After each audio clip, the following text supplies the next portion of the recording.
Hello. Let me turn this on. I'm Chris Atheras. I'm a KMP developer. And today we're going to be continuing our series on how to program from the ground up. And today we're going to be getting into class-oriented programming, a little bit more about statics. And oh yeah, tech support, they called. You're not going to believe it. The part's in. They said they're coming out Tuesday to get that thing out of here finally. So we'll see how that goes. Okay, first thing I'm going to talk about, I'm going to show a clip from Stripes about the potential, what happens when you suggest using statics in a code base when you first start out. Okay, here we go.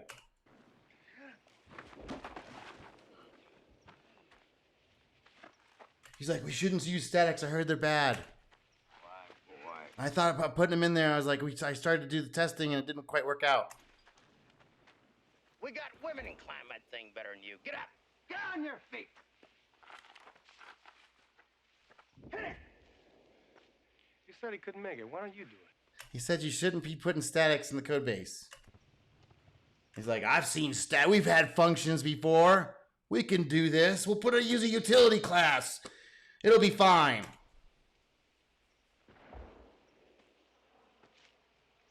It's like, I've been running procedures and functions before you even thought of being born, son.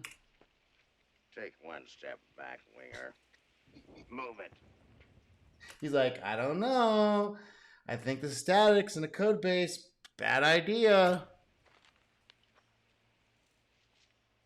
It's like, I'm putting statics in here. Watch. Ain't nothing to it. You just use it with static, just companion objects, no big deal. And here's the VP just went to a conference and said all about testing now.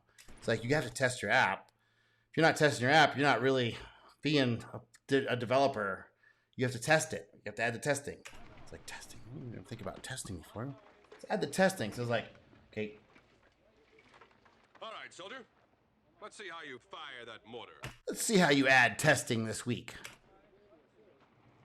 What coordinates, sir? Well, testing is really, you kind of have to set the app up kind of along the way to do that. You can't really just add it after the fact. Coordinates? No, you can add it. It's not a big deal. You put it in there. Yes, sir. They determine where the mortars. Soldier. But if there's statics in the code base, we're not gonna be able to run those tests in parallel. It's gonna create all kinds of problems.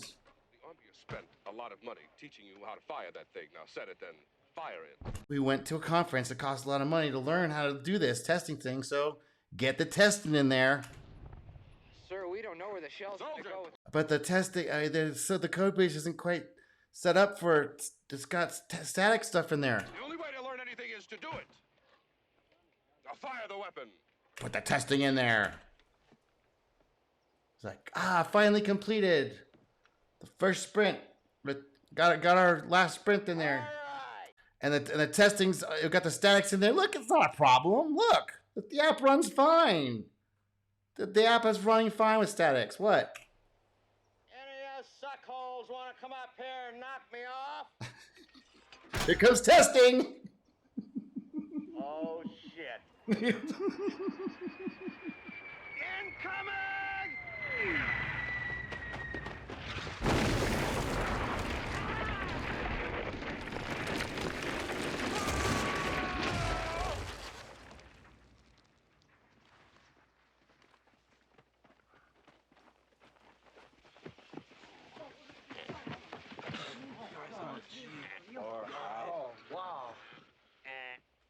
Sergeant, does this mean we're through for the day? Does this mean we're going to keep the stacks in the code base? Save your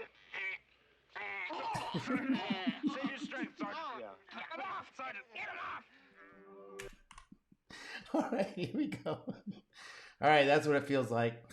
Okay, yeah, so we're going to continue on here with a little bit of discussion from Yegor about why we put statics and where this whole static issue came from and why we still have to deal with it today. So here we go. Or what it is in utility class, and I'll show you some example which will demonstrate what is a utility class. Let me share your How about this utility screen. these utility classes?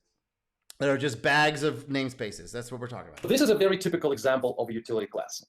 It's Java. So it's called class, which is math, which is actually very similar to what we have in Java lang, just a standard Java class math.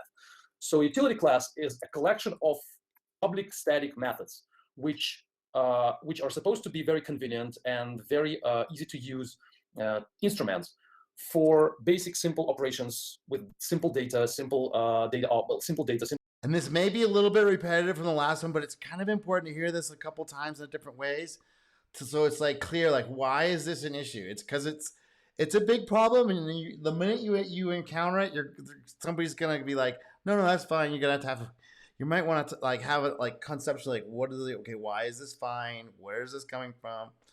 Simple objects, just basic simple procedures, which are supposed to be shared by different other objects, different other classes. So in this example, we have a class math and the method max, which is supposed to calculate the maximum of two integers, a and b, and it basically it compares them and returns a if a is bigger, b if b is bigger. This is called a conditional. It's just this little construction. It's like if a is greater than b, then return a, otherwise return b. That's it. It's just shorthand for like if then else, and it became popular in C. I kind of just don't like the syntax, but that's all it is. It's just a static function in this class. So you can call it you can call this function at any time just by calling math.max with two parameters like here. You don't have to instantiate an object, anything like that. You just call it. So it's just basically a function in this namespace called math. In order to call it, we just do it like this. So we not OOP, it's the COP. We give the name of the class, then we call the method, and then we give parameters, and we get the result.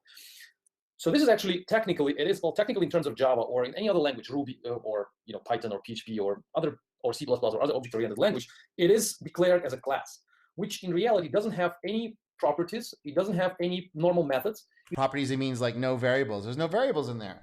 There's no other methods. There's no methods that just work on the variables of the class. It doesn't have any variables. This is not really what they meant by OOP. This was not what they meant, because in OOP, like Allen K styles, this is supposed to carry state inside it, and all these methods all work on the state of this particular object. That's the instance of this particular class, not just a bundle of places to put functions. It only has static methods. That's why it's we already have that. Called utility class. So like in this example, we don't have any, we're not supposed to make any instances of this class. So we're not supposed to do anything like that. We are not supposed to instantiate this class. Everything we do is just call a static method on this class, which is in reality is just a sort of a procedure which does something for us. Just a function, just a procedure. This is procedural. This is just structural with a little bit of label here. Okay, this is not object oriented. So even though it's technically is a class, it's COP. It's class oriented. Java, in reality, in terms like philosophically or conceptually speaking, it's not really a class, but a collection of procedures, very convenient procedures, which are supposed to be called from other classes. And kind of around the idea of math functions, but if you look in that thing, it's like kind of all over the place.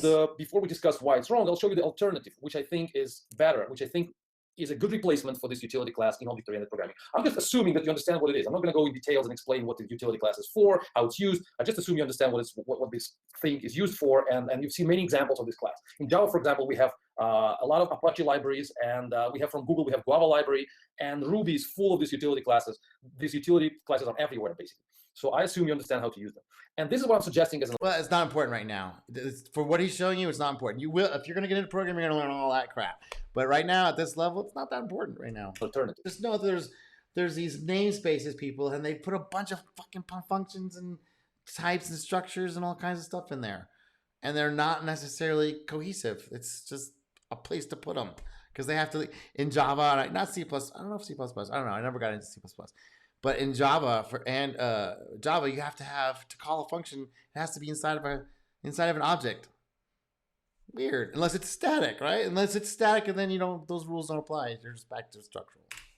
So instead of it's longer, but look at this. Let me explain what it does. So in order to calculate the maximum between two numbers, we don't call a method somewhere. We don't go to this fake class and call a static method there. Instead, we create an instance. Look at this line. We create an instance of class max. Right. So this new keyword in Java says create an instance, like allocate memory somewhere, and then fill in the values for this the max thing that is a subclass of this number. So number is implements number. So something about number. Maybe this int value is what this number is representing here. It says, hey, I'm gonna be a number. So if anybody wants anything from me, you can get out the int value. And this is actually true OOP. This is the Alan Kay style OOP. Everything is encapsulated in here.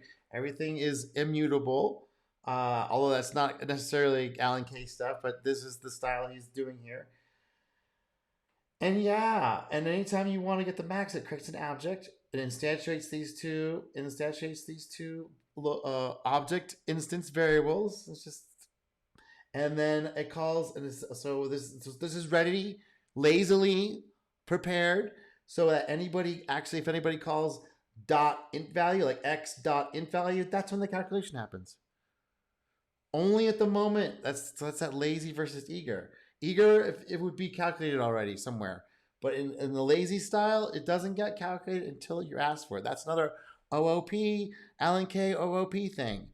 It's not a COP thing. This is now we're in Alan Kay OOP land. This is how it's. I know it's like a ding. What's the difference? It's like you have to kind of see it in more context. But the difference is there's no static here, right?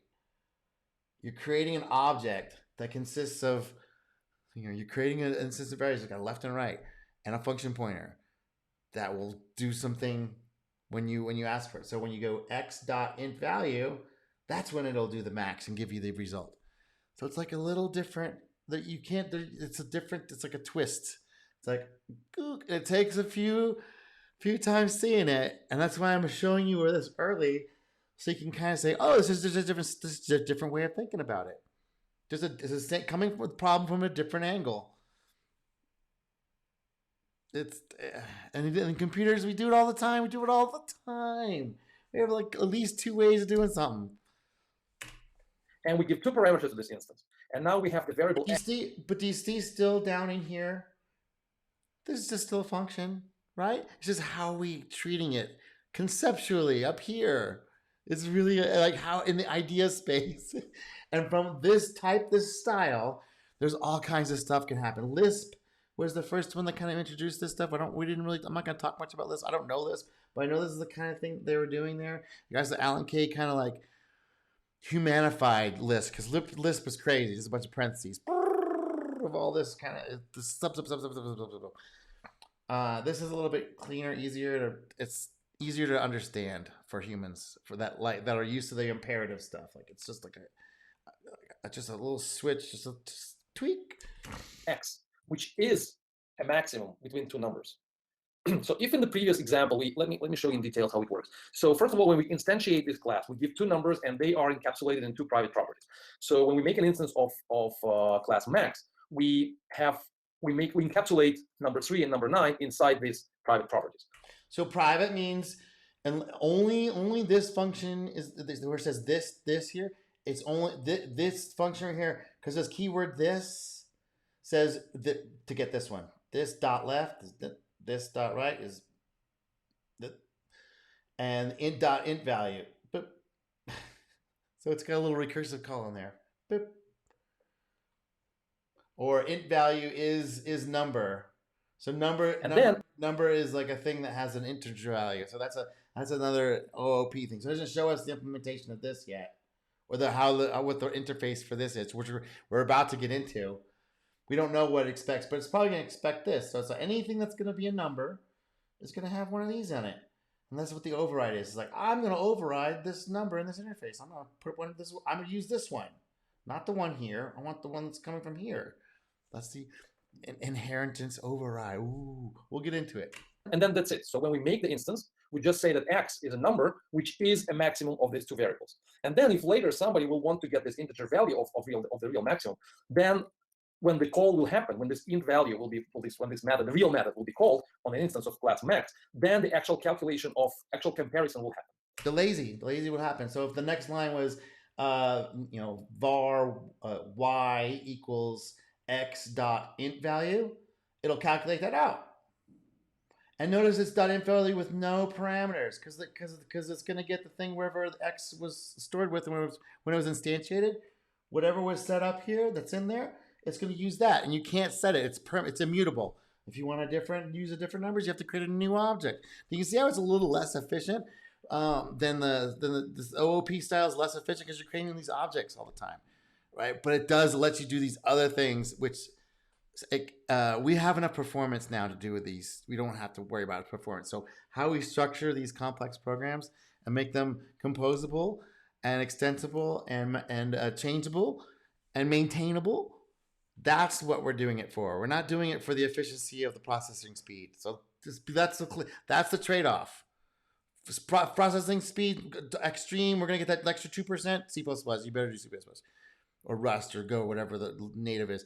But if you're trying to like maintain code and it's like, doesn't matter how fast the calls are happening anyway, it's not going to be how efficient the UI updates because it's already doing 120 frames a second. We're going to try and use this stuff. It just makes things so much easier in many ways. So like in the previous example, we also do this comparison. This line is exactly the same as here. So this is the static. This is utility class on top, and here's the line. And here we have exactly the same line.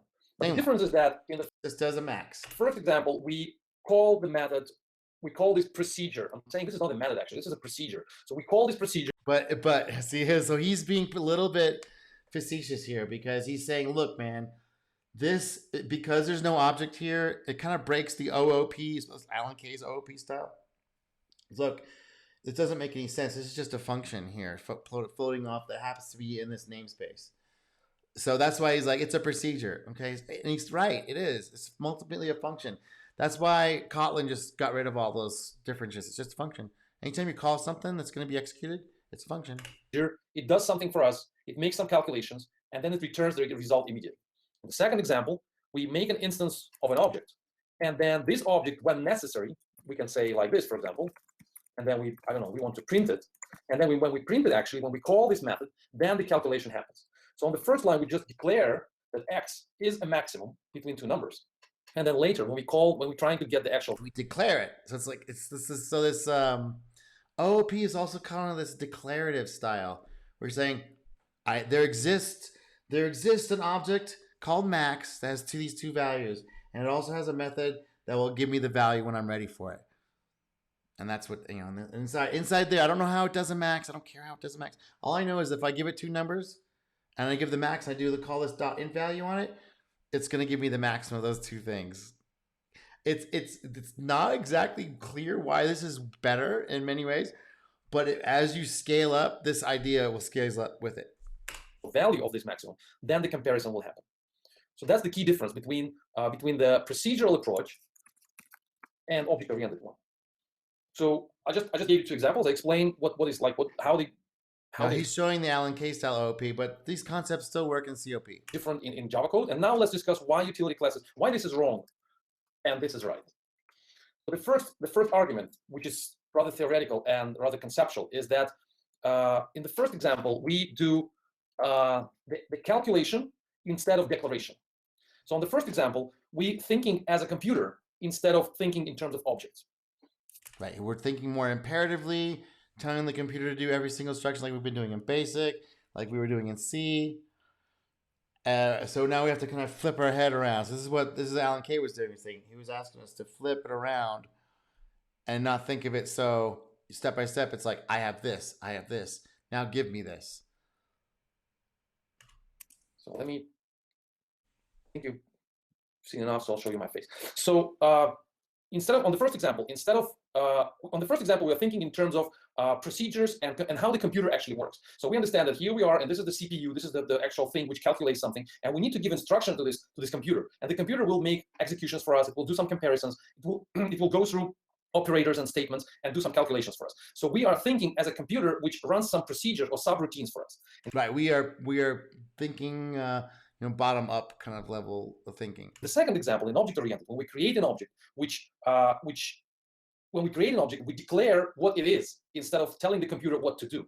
So that's the difference. In the first example, it's imperative. It's very it's based on instructions. While on the second example, it's declarative, where we declare what we're expecting to get. So that's the key difference. The first example is procedural programming. The second one is declarative programming and object-oriented. And this is a paradigm shift. This is truly a paradigm shift. There's like, you do have to think about things in this other way. And making this leap, a lot of people just didn't understand it. And there wasn't teachers around. They were explaining this. Some people just got it. Some people pigeonholed it. Some people shoehorned it. And everyone was using the same language and everyone was super confused. And some people were like, knew how to do this, and they would try and tell people, and they were like, you shout it down. They would get this treatment. Wait, it's like they would get this treatment about their statics. The name's Francis Sawyer. But everybody calls me Psycho. Any of you guys call me Francis, and I'll kill you. You just made the list, buddy. And I don't like nobody touching my stuff. I don't mind taking any of my statics out of the code base. So just keep your meat hooks off. You leave the statics in. If I catch any of you guys in my stuff, If I catch any of you guys trying to take my statics, I'll kill you. Also, I don't like nobody touching me. Now, any of you homos touch me, and I'll kill you. yeah. So say the statics. Leave the statics alone. Lighten up, Francis. Okay, enough of the goofiness. Let's continue. Serious programming. Come on. So we are thinking like an object. Instead of telling our computer, our CPU, that we have two numbers, now go ahead, compare them, and return something back, we are saying that, hey, we need a number which is a maximum between these two integers. We don't care how exactly you're going to calculate that. We don't care how you get this maximum from some calculations. We just know that we need a maximum between these two numbers. So we don't instruct you to do something. We're not operating you. We're not imperatively instructing you what to do. We just declare the intention. That's why it's declarative programming versus imperative. These two concepts I'm not saying that procedural, well, I am saying, but the procedural programming is one way of designing things, and object-oriented is another way of designing things. And at the bottom, it's always procedural. At the very bottom, it's always step-by-step, one thing after another.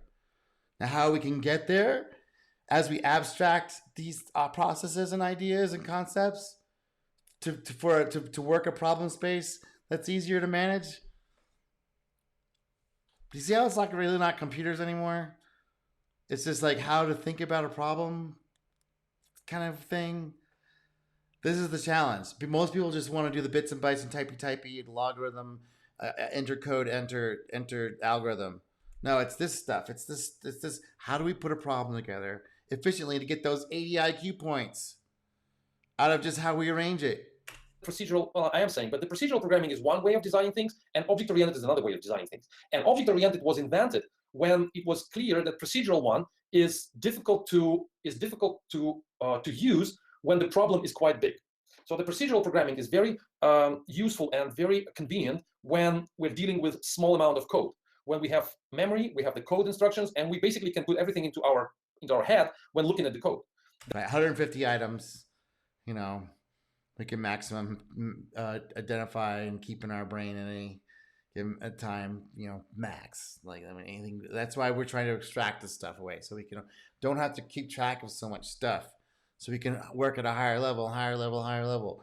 But you can't get too high, right? So where's the sweet spot? That's a lifelong mission right there. Then the procedural programming is quite convenient and it's easy to use. The assembly language was the perfect example, or probably the first example of procedural programming. Where we have the memory of the computer and we have the code instructions, which just go one by one, operating with the memory. But then it was clear that we need something else on top of procedural programming, or maybe instead of procedural programming, which will be easier for us to break down complex problems into smaller ones. And that's when, for example, functional programming was introduced, or object-oriented, or logical programming, because these types of all logical programming thinking are better for us to understand and digest. Because when everything is declared in procedures, in instructions and statements and pieces of data, then we have, in order to understand how it all works, we need to go deeper and deeper into the code and always keep in mind what's going on with the processor, what's going on. And there's limits. There's just human limits to what we can do. The machine don't care, right? The machine's running at the bottom. At the end of the day, it's all just one little imperative instruction coming through the whole thing. It's for us. It's for us. With the CPU, instead of go deeper and deeper into the code, and always keep in mind what's going on with the processor, what's going on with the CPU, instead of just staying focused on what we're trying to achieve. So if we are Problem space. Always thinking about procedures where we call, okay, here's two numbers, I give you two numbers, calculate the maximum, and get back to me with the result. Then I have to remember what exactly is happening there, and what I expect as a result, and how long will it take, and what exactly will happen when the processor, when the CPU goes through this procedure. So In the early days, it was important to know that stuff, but now it's not. I need to stay. That's what the debugging is also coming from. So I need to stay with the CPU. I need to go like step by step, and then I jump. He's very anti-debugging. You still need to debug, sorry, but you know he's like, there's ways to get above this debugging thing, and he talks about it, but I don't quite agree with that. Jump in and then jump out. I basically need to think as a computer instead of thinking in terms of my business objects, in terms of my problem I'm solving. So if I'm solving the problem of, I don't know, of calculating the budget and paying some money and calculating the balance of some employee, for example, then the things I'm supposed to think about is employee, payment, transaction, balance. That's the terms I'm willing to operate. But instead, the procedural programming is asking me to operate numbers and instructions and comparisons and the things which are closer to computer instead of being closer to my business domain. Exactly. And that's the issue. So the whole idea is to get above that computer electronic stuff. Like, it's great, it's fun. I love it. I love it. But if we're trying to get work done for someone else, for a business, they don't want to hear nothing about that. And object-oriented programming is a replacement for that. In OOP, we are supposed to think about Alan K. OOP. Okay, here's the two numbers, and instead of keeping in mind how they will be compared, we just know that we need a maximum from them. We don't really care about this operator of how it will be compared. So I want just to know that this is the maximum of these two numbers, and this is an object by itself. So remember, this is a trivial example. I'll have a little bit better examples, but to see a full example, you have to go to my Fred's Road Trip Storyteller, and you can see how I've been using it there. Compose does this way, and it's built like this with these ideas. So there's ways to build applications efficiently and effectively that's easy to change using these techniques today. Object-oriented programming, what I'm saying is that OOP is easier than procedural one. The thinking about objects is easier for us will be easier to write the code if we start thinking about objects instead of procedures. And it's okay. I'm gonna stop him here. It depends on what you're trying to do, right? If you're just doing a simple email list, just copy paste, you probably want to just do a straight up procedural. But if you're trying to build some big application, some web application or some UI, something that does some UI stuff a little more sophisticated, you're gonna need to get above it. Yeah, you need to get up there. You have to you don't want to know all the details of all that stuff. You want to pull back and break the problem into chunks. Utility classes are collections of procedures. They encourage us to write procedures instead of writing objects. Like I showed you in the example, the utility classes, they put together big amount of small micro procedures which are supposed to be reused but from other objects, instead of making each single micro procedure an object by itself. So the utility classes, they encourage us to get back to procedural programming and think in terms of how we want our calculation to happen, how we want to load the file, how we want to write something to the file, how we want to convert something from one encoding to another one, how we want to decode some it's very imperative text from one encoding to another one, how we want to encrypt the text. So we are supposed to think about how to do it instead of what needs to be done. When we start thinking about in objects, we will say, what do we need? Do we need an encrypted text? Do we need a file? Do we need the content of the file? Do we need a text which is decrypted already or decoded already? Do we need a URL which is already loaded from the web? So this is when I first heard it, I was like, what is he talking about? We'll get into it. I have an example, and I have several examples of what he's talking about with in Kotlin and in Java. And yeah, this is a mind bender. This is definitely one of those things that goes, huh? And if you interpret it wrong, you're gonna totally miss it what he's talking about. And it's not really profound, but it's enough of a flip around that it takes a minute. So we start thinking about what do we have instead of how we create that. So utility classes encourage us to think about how, while objects encourage us to think about what. An object, when we're saying the object, we're saying that maximum of these two numbers is an instance of class maximum. Is at, that's the key point, that's the key part of it. Is at. This is object-oriented, OOP. In procedural programming, we're saying the maximum needs to be calculated by this function. So we're saying calculate it now, instead of saying it is a maximum. So that's the difference. And my point is that object-oriented programming is just easier to digest, easier to understand, and easier to think when the software is bigger. When the size of the software, when the amount of code is big, and we have a lot of objects, a lot of something happening, a lot of events, and everything, like a lot of things to happen, then basically thinking about procedures, thinking about how the processor goes from one procedure to another, it's difficult for us. It's more difficult than thinking about objects. That's what object-oriented programming was introduced for, to get rid of procedures. And utility classes is something which takes us back to procedural programming. So the utility class is something which exists in Java by mistake.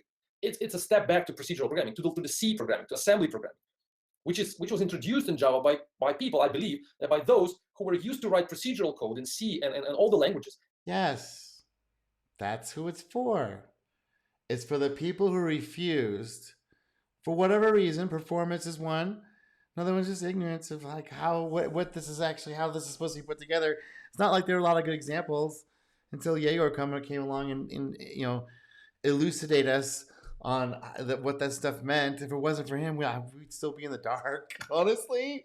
I mean, there's a couple other people. I mean, Alan Kay did his part, but people just didn't understand what he was saying. And they didn't want to use Smalltalk. They wanted to use something that actually could run fast on a machine at the time, and it just wasn't Smalltalk. Sorry. And they just started to use Java, and they said, hey, where can I put my procedure? I'm used to have a procedure which loads the content from the file. And they said, okay, I need a static method. Let's create a static method, and the static method will be the procedure which I'm used to in C language. And then these procedures started to happen. And that's how we got this Apache libraries, Apache Commons, Apache IO, Apache Codec, all of these libraries. And that's how we got Guava library from Google, the same story. And there's a whole bunch of them. So we have a lot of them work this way with the statics. Guava libraries, basically, it has some classes, but it has a lot of utility classes, which were created, I think, with that mindset. Like, let me get back to C and give me the place to put my procedure there. His examples are good too, but they're very pure. So I'm a little bit blend between like purist and let's make it practical. His example, JPages, is very pure.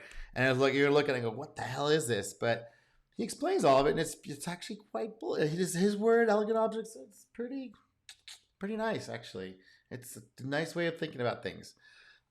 Making you fired, but that's what's wrong. And now a little bit, so this is theoretical comparison. So what I'm comparing, I just compared procedural programming to object-oriented, and my point is that utility classes is just something from the past, something from procedural programming, which is 30 years old, and we should stop using them. And now a little bit more practical things. So okay, so I'll let you listen to the rest of that, but that's really what I wanted to discuss in this episode. I just want to make this a short one and bring up those issues because this thing is the thing that makes it cop. I mean, there's a couple of things, but this is the main one. Dragging along those things because it is faster. And when these when little Android devices and these boxes, Linux boxes, when you need a little extra oomph, well, you're gonna cut out some of the object creation, abstraction, garbage collection, all the stuff that goes along with the creating objects on the heap. The thing is there's a little extra step in there, or 2 or 3. But the time, so you have to for small apps, who cares? For bigger apps, it starts to become a major problem. So it's like, when do you bite the bullet and say we have to switch it and do this other way? Yeah, that is comes with time and messing up and making mistakes. Hey, thanks for watching this far. We're gonna continue on next one with interfaces. Give me a like and subscribe, and we'll get into the next one.